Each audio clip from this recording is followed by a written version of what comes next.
师傅，我看你天天都来这湖边，却什么也不做，难道这湖里有什么宝贝吗？没错。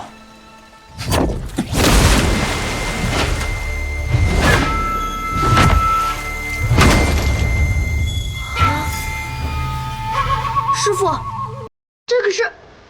这便是我们无双城当中最珍贵的宝贝——无双剑匣。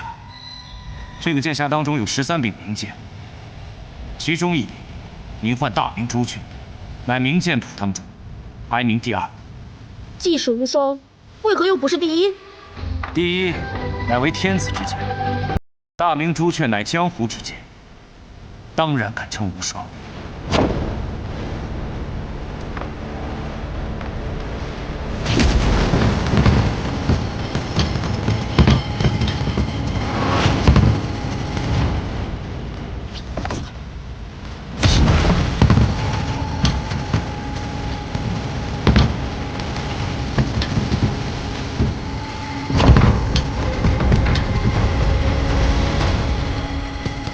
师傅，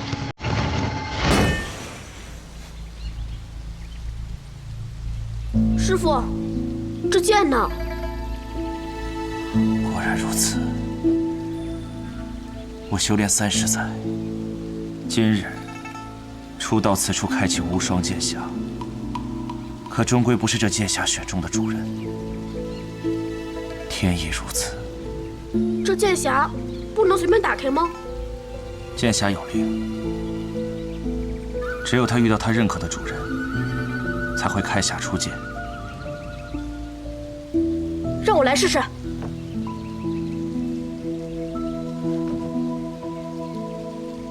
可你还未曾习剑，别因我不曾习剑，说不定这剑匣就喜欢如白纸一般的人呢。好。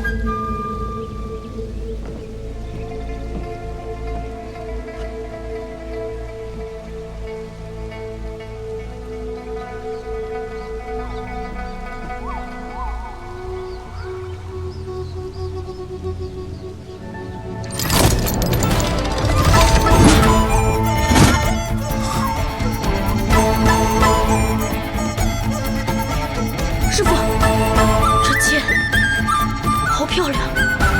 这便是无双剑匣中传说中的玉如意。师傅，刚刚剑匣真的为我打开了。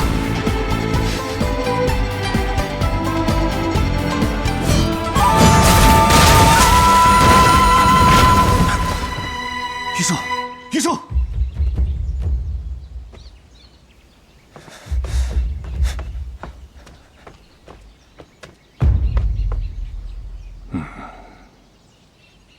看来我无双城，终究还是可以天下无双。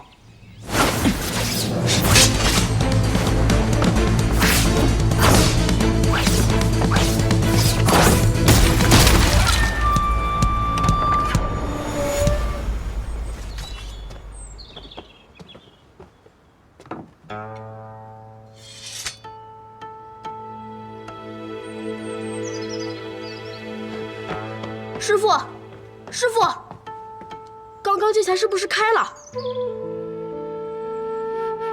是我打开的吗？师傅给你讲个故事好不好？来。师傅在年少的时候啊，也曾出过一剑，那一剑贯穿云霄，呈红霞之色，引得那南飞离去的燕子都忍不住回头来望。从此之后，我的师傅便给我改了名字，叫宋燕辉。今日师傅也给你改个名字，好不好啊？那师傅，你要给我改什么名啊？往后，你便叫无双。无双？那我姓什么呀？不必有姓，只叫无双即可。往后大家想起无双剑匣，提起无双城，便都是因为你，因为你就是无双。师父相信你，我做不到的事情，你一定可以做到。好，师傅，我以后就叫无双了。快！此行一去不会太久，我很快便回来。神医准备这么多吃食，我委实带不上路。哦，那不如这些点心吃食便留给我，我帮你解决了吧。我倒是想随你一起去，不过你既然想做一阵子无间城少主，我这身份陪在一旁，倒是煞风景了。他带不走的，自然是我来解决，哪里轮得到你啊？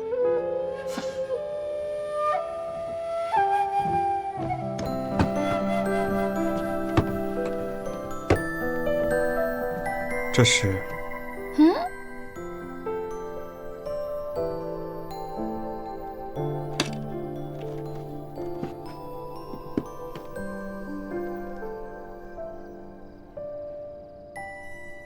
这是我派人去民间山庄取来的。你要去挑战无双城，总要用一把好剑吧？神医说的是，你为了不暴露身份，不能用你那把散剑，那也不能用你3两银子买来的铁剑吧？这柄剑的名字啊，叫鹤羽，白鹤的鹤，羽毛的羽。你用它打赢了无双城，扬名天下，也就当替我扬名天下了吧。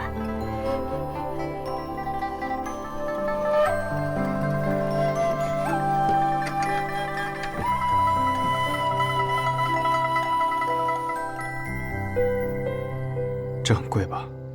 那可不，用了我庙庄3个月赚的所有的银子呢。你若说是贵，那自然都是心意。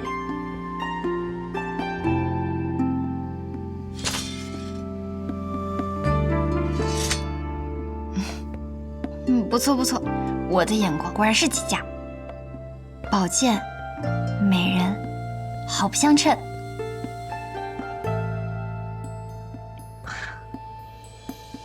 哦，对了，我还有一样东西呢。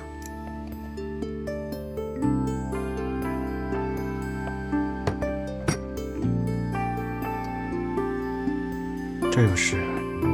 这是我养的小宠物，借你防身用。你可要照顾好它。好，定不辱使命。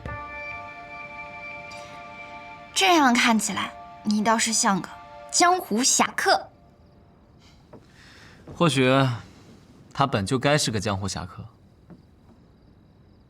他都要走了，你是不是也该回你的家了？神医这是要赶我走啊？不过也没办法，确实也得离开了。暗河之中的那些家人比不上南安城的，一点都靠不住。不说了，趁着大伙还在此园之中，先把这些糕点一起解决了，反正你也吃不完。哼！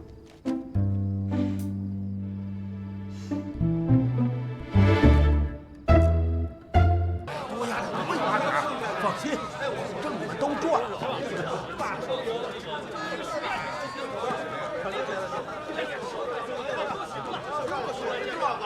哎，公子，里边请。哎，小二，牵马来了。哎呦，快快，咱们里边请。我们天下坊啊，虽然名声上不及天启城的千金台、三顾城的美人庄和青州百城的逍遥城，4大赌坊中排最末。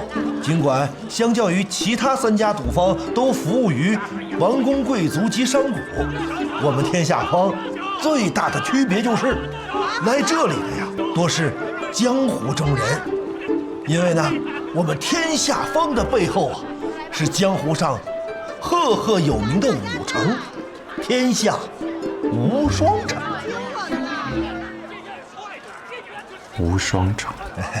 公子，你想要到无双城？是，但入这无双城，需要有无双令。是的，从这里过去10里地只有一条路，路上有10几个关卡，都要看过您的无双令才能通行。但是这无双令可不好得呀。听朋友说，这里有办法可以得到，那是自然。还请掌柜的开个价。这里是天下坊，这里的东西啊，不能买，只能赌。用您身上贵重的东西来赌，胜了无双令您带走，输了您的东西留下来。赌。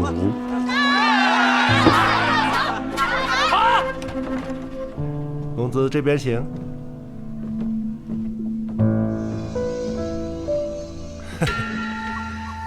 这里才是公子的赌局呀。赌术这块我并不擅长，但既然来了天下坊，便按照这里的规矩来。我这有1000两银票，不知是否足够？我方才说过了，要用公子身上珍贵的东西来赌，可这银票显然不是啊。我们要的是那个。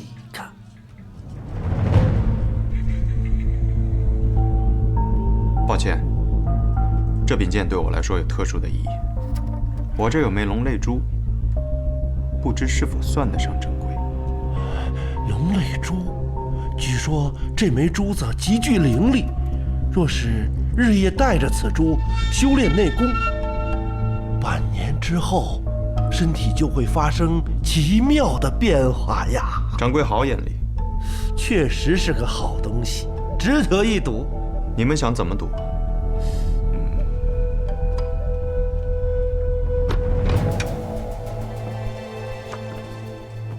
天下坊的规矩，贵客决定如何赌。天下坊有气赌，有物赌，你选择哪一样啊？气赌，便是指楼下那些吗？是的，牌九马吊、大小押宝，那物斗都是我们天下坊最大的特色。斗鸡、斗狗、斗蟋蟀，赛马、赛鸽、赛狗，任君挑选。可有斗蜘蛛？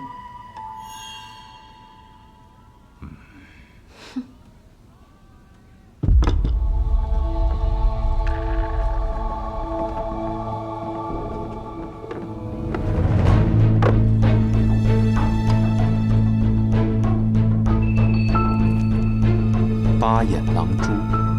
哦，客人倒是好见识。那么客人想押注哪一只呢？必须要二者选其一吗？难不成还有别的选择吗？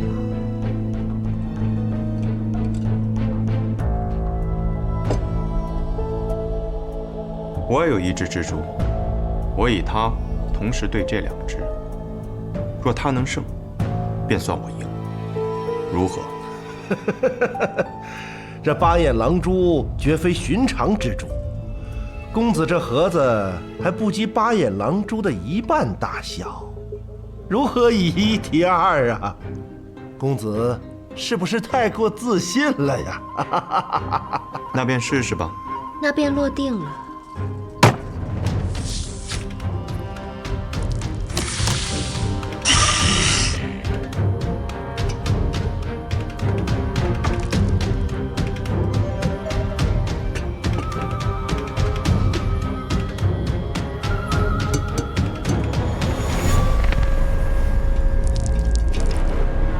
喂，出来了。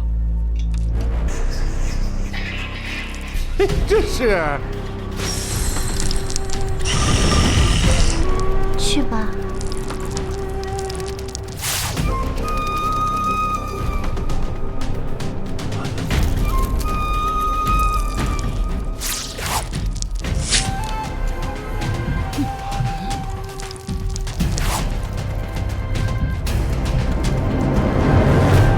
这是百鬼蛛，这就是传说中以1敌100的百鬼蛛。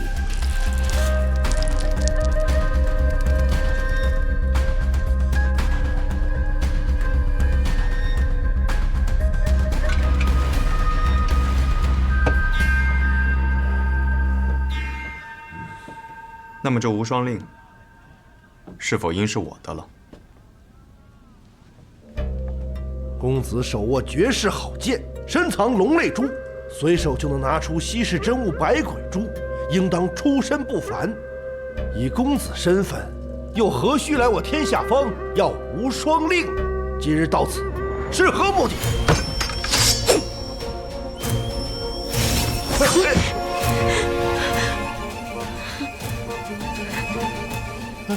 我赢了，给我无双令，我按照天下方的规矩来，也请天下方按照你们的规矩来。我带你去。多谢了。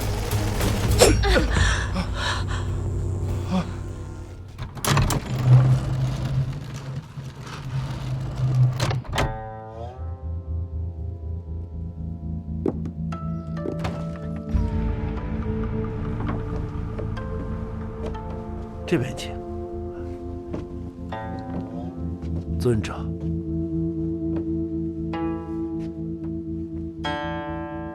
许久没有人进过这间屋子了。我赢了天下方，便能得无双令。是，无双令已经是客人的了。只不过像你这样优秀的客人，我们天下方很有兴趣结识一下。强后这些人也想结识我吗？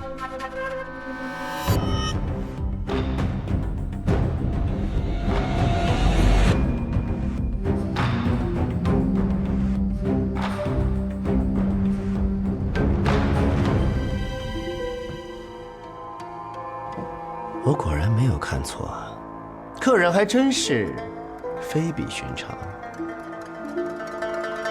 我说了，这无双令已经是客人的了。告辞。请便。哎，英雄且慢，且慢呐，且慢呐！哎呀，何事啊？若是这路上有人盘查，您就说定了无双城中月霞铁匠铺的追魂弩，此行是来取货的。明白了。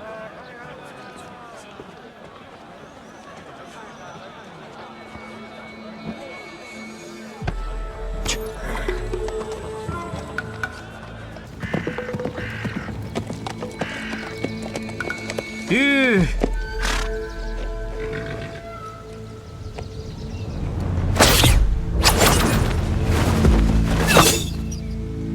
有毒。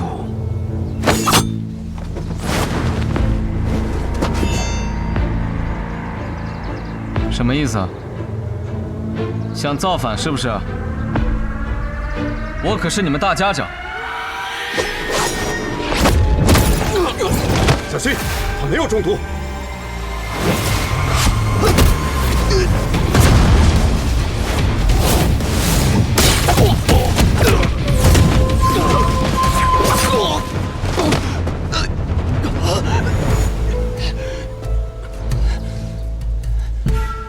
雨墨和昌黎他们呢？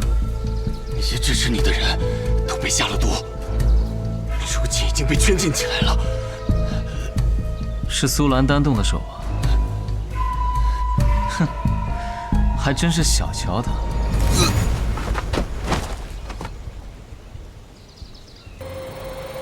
我们二人联手，还从未输过。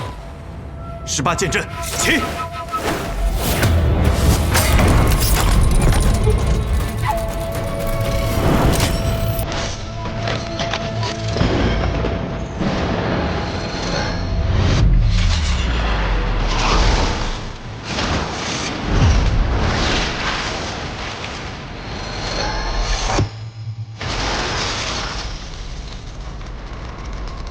痛快，痛快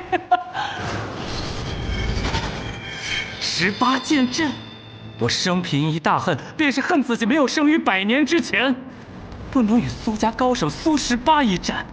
没想到我被封进棺材之后，苏家便有了能重现18剑阵之人。你废话真多啊！我困于黑关之中那么多年，自然有说不完的话，打不完的架。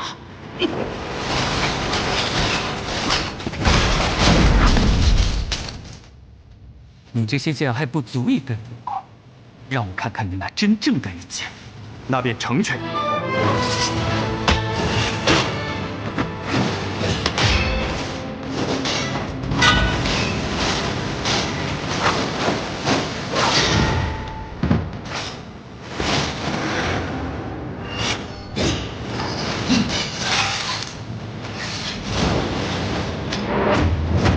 血剑。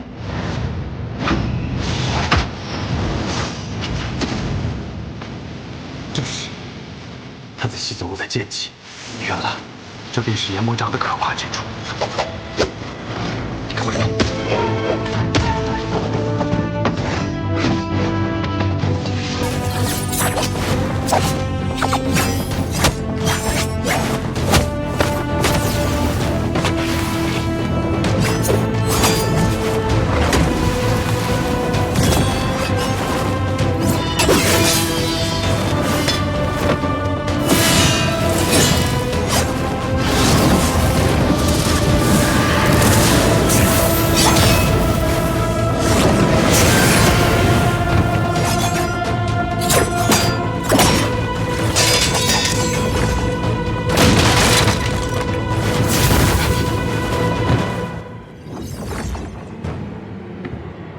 愚蠢，竟然敢跟我对阵！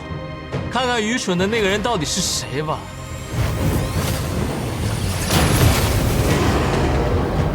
成河，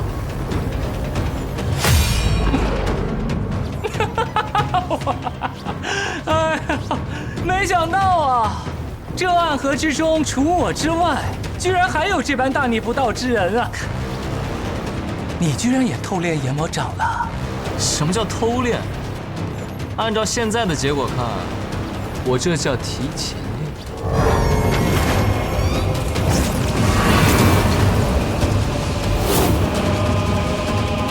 实在是太可惜了。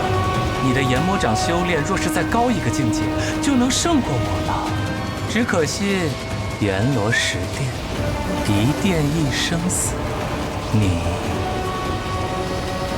棋差一招。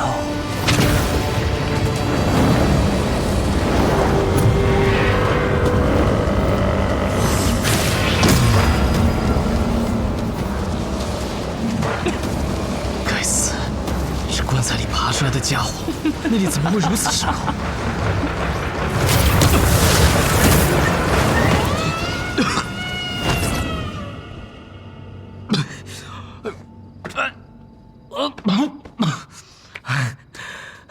狼狈了。成河，你真的想带领他们走向彼岸吗？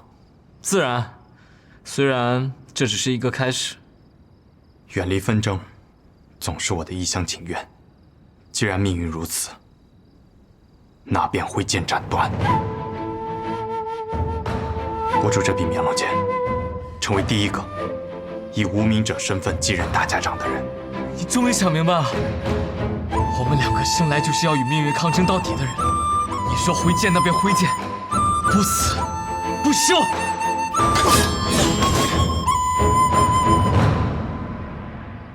我为你寻找这一剑之计。狂妄！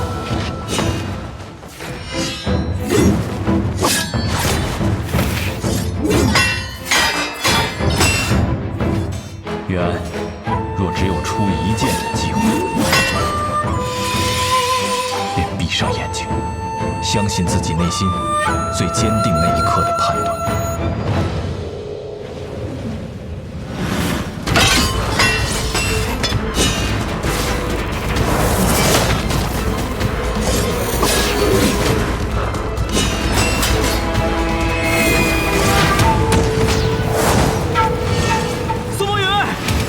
撑不住了！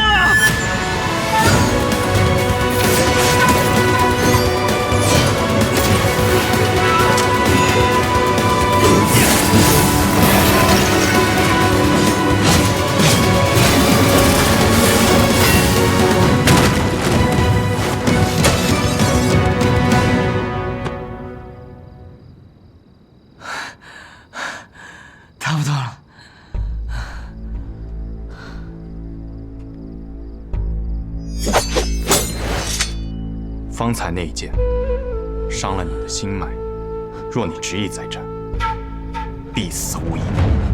你们两个叫什么名字来着？苏沐雨。老子苏长河。哼，很好，一听就是要名扬天下的名字。我们还会再见的。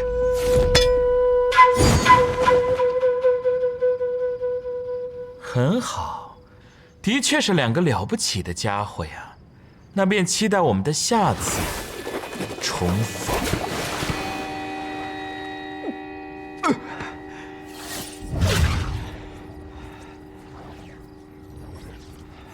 苏沐雨，你如果真的不想当，那我们之前的约定就算作废了。至于你说的那些幕后势力，我也很快就会将他们连根拔起。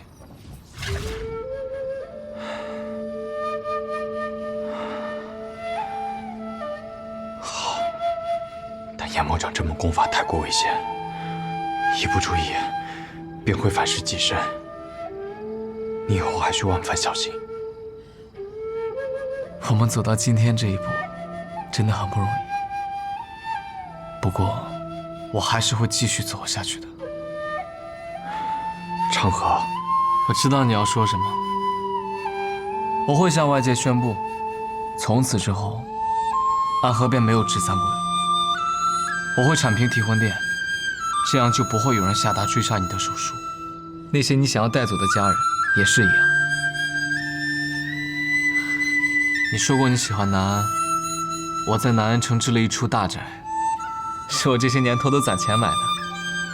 你到南安城去找守月钱庄的掌柜的，他会把地契给你。院子的地下埋了1万两白银，你若是没钱了，就拿出来用。以后每年秋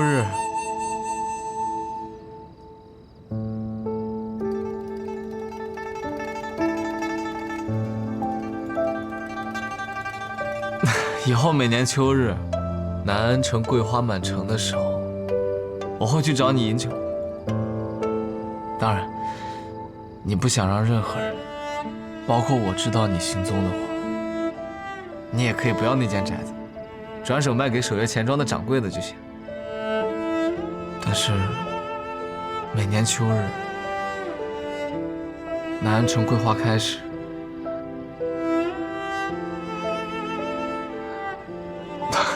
我还是希望能与你重逢一面。长河，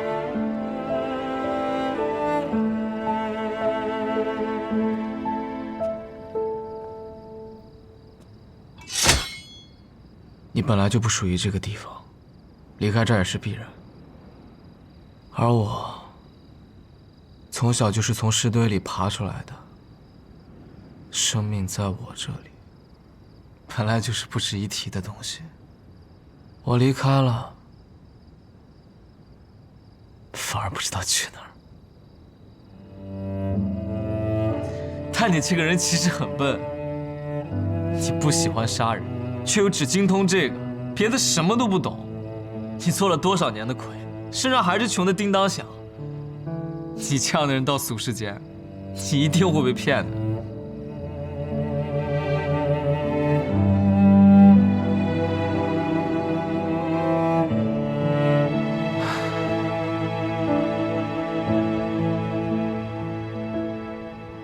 再见，苏沐雨。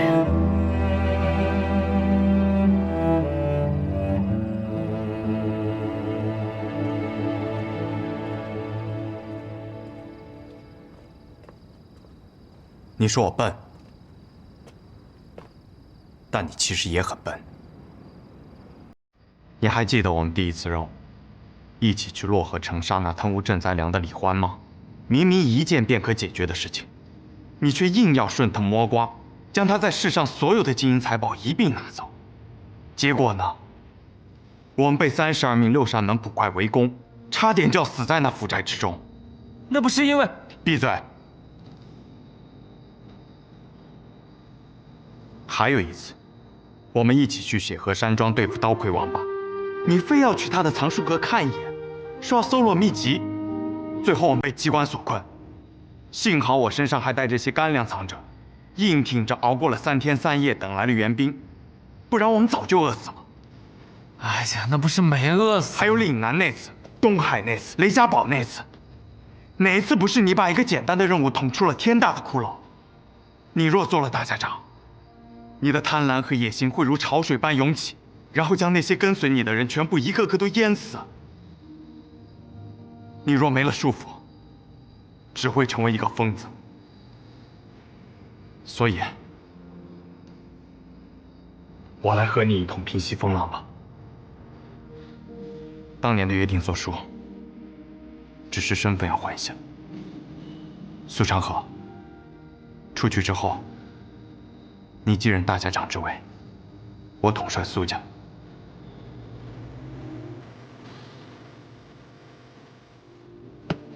我陪着你，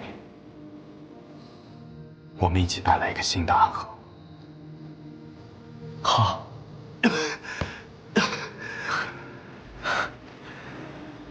当时像鬼窥安那一次，只不过那一次是你扶着我。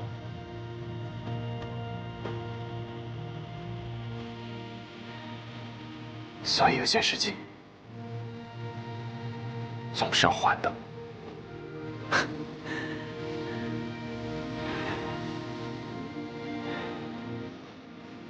其实，一直到最后一刻，我都不认为你会留下来。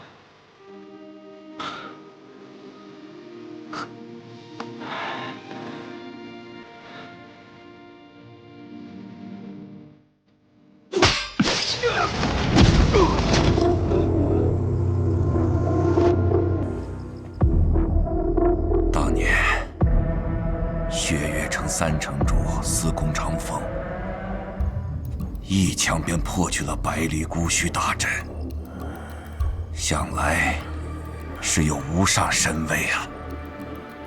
我一刀挥下，却只能见面前3尺清净。这一仗打得真是艰难啊！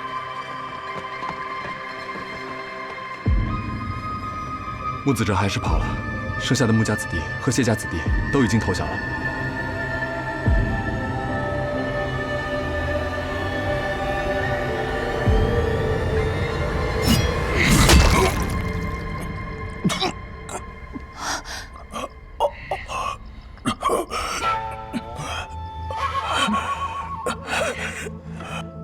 这究竟是怎么回事啊？3家已成过往，新的安和即将走向彼岸。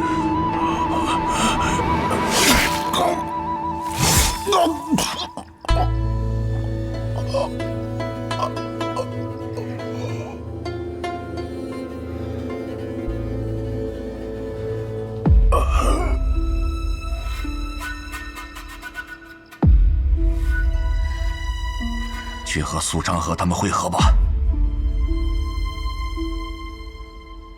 哎，老了，算计人心这种事，苏长河这个小子还真是算无一策啊。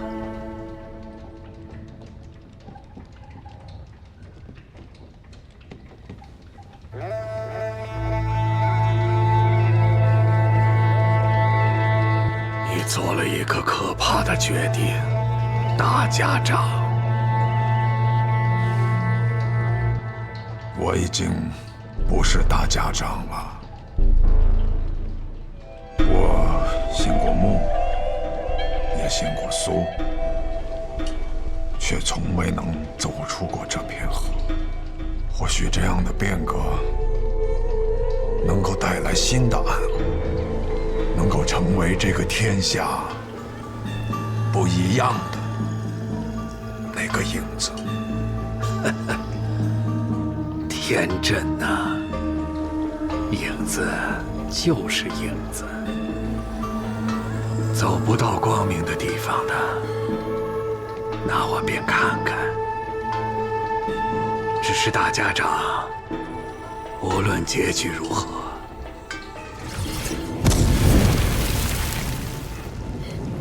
你都看不到了。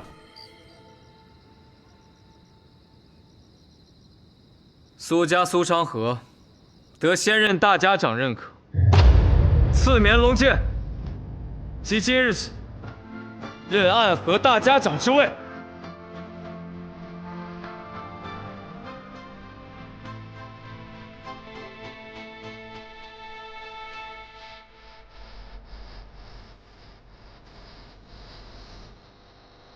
拜见新任大家长苏昌河。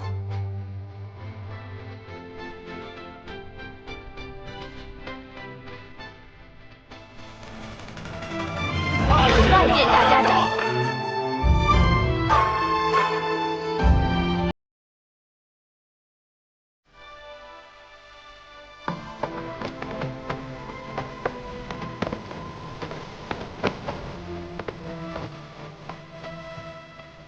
朱印首领苏沐雨，谢魁之位，任苏家家主。诸位，新的暗河已经到来了。拜见大家长，拜见苏家家主。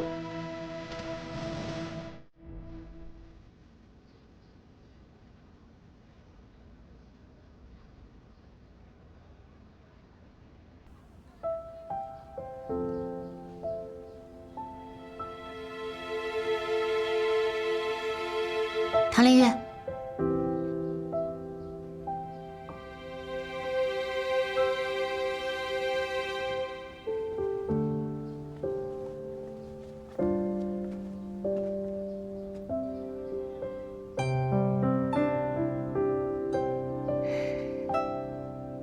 唐连月。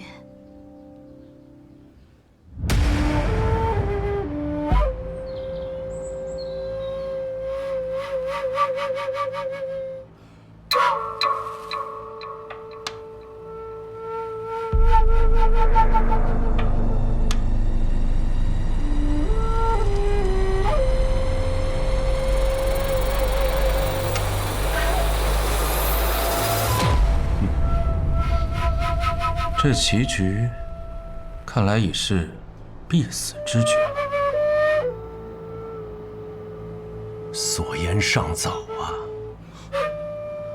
倒是没错，绝境之中，何尝不会出现神之一手呢？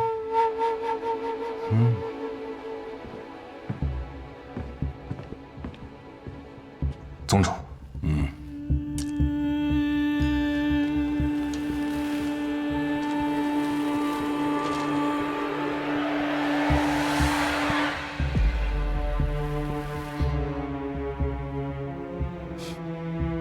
看来，真正和宗主对弈的对手，下出了属于自己的神之一手。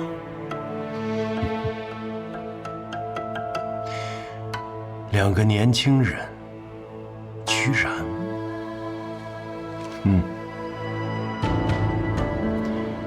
或许这才是最好的结局。哦，为何这才是最好？因为他们够强。只有真正强大的对手，才是现在的我们所需要的盟友。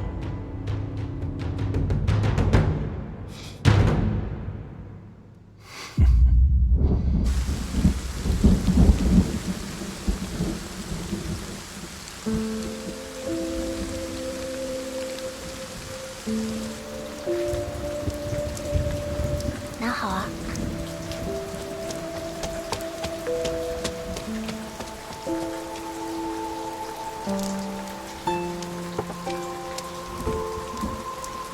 老板您好，我要一斤桂花糕。一斤桂花糕。对，一斤桂花糕。啊，好的。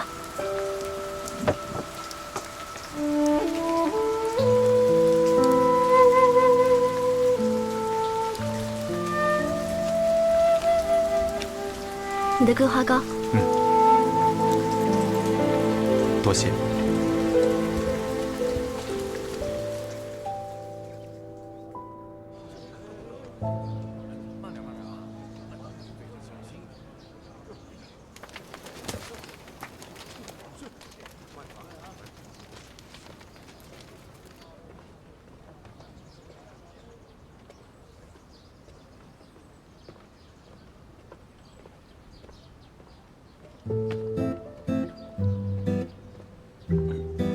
沈爷，我回来了。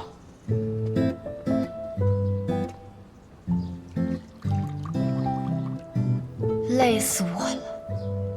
一会儿呢，等汤药稍微凉一些，就一滴都不剩的，都给我喝掉，听到没？知道的，沈爷。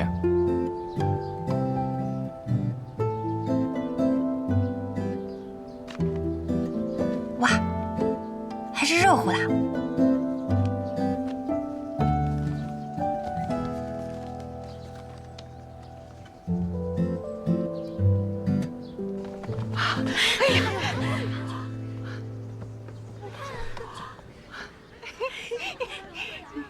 今日来的人更多了。春日无雨，风吹心动，一发病。什么病？春心动，自然是桃花痴症啦。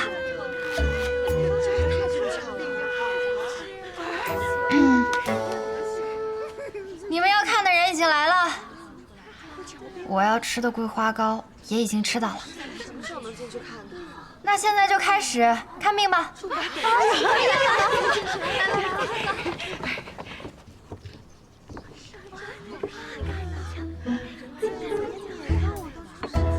什么病啊？手啊！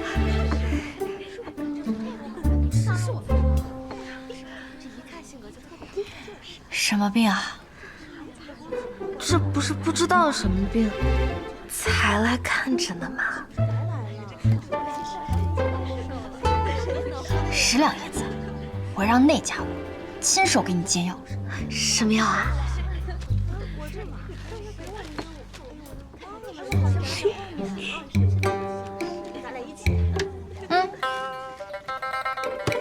？10两银子。1两板蓝根，10两银子。你要是不要，那我就给别人喽。啊，要的要的。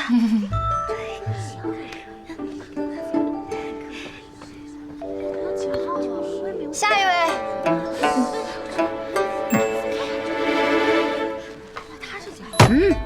我出100两，让他喂我喝药。100两怎么够？200两。中。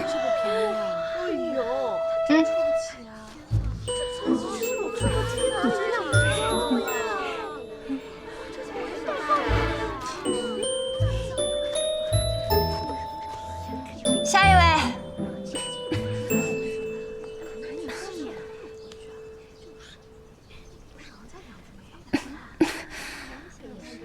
别看了，别看了，你得了很严重的病，你好好看着我和你细说，不然啊，可就活不过这个春日了。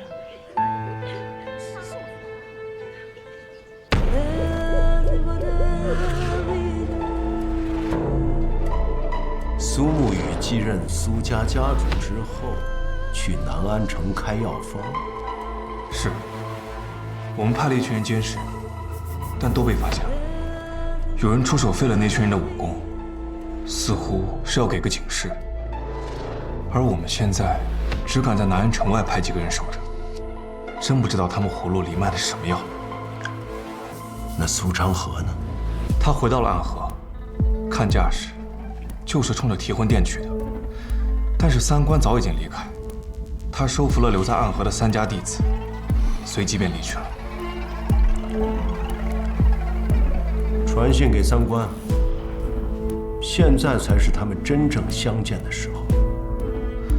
宗主，这是要跟他们合作了。桀骜不驯的剑，虽然难以掌控，但若能握在手中，才能够成就真正的霸业。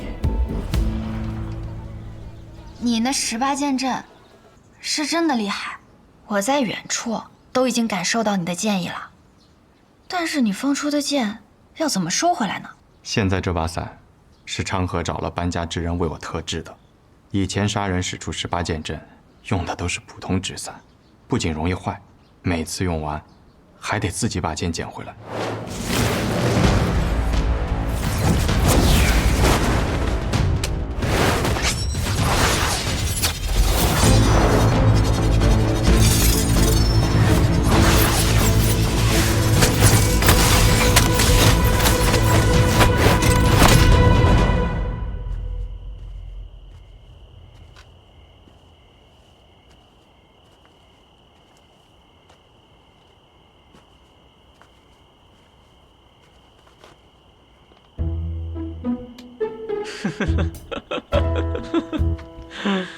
不是我说，你以后若迫不得已用这剑阵去杀人，那岂不是还得从一具具尸体里把剑给拔回来？世间哪有你这样的杀手啊！完成任务即可，他们已死，也看不到我这般捡剑的模样。哼，我以后啊，一定多接些任务，存钱给你定制一把好伞，要不然和你合作出去杀人，多丢人啊！给。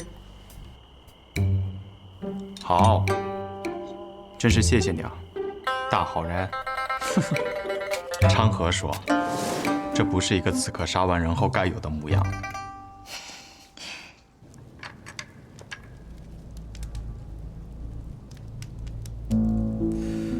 这只是一柄剑而已，为什么必须要得到它才能执掌暗河呢？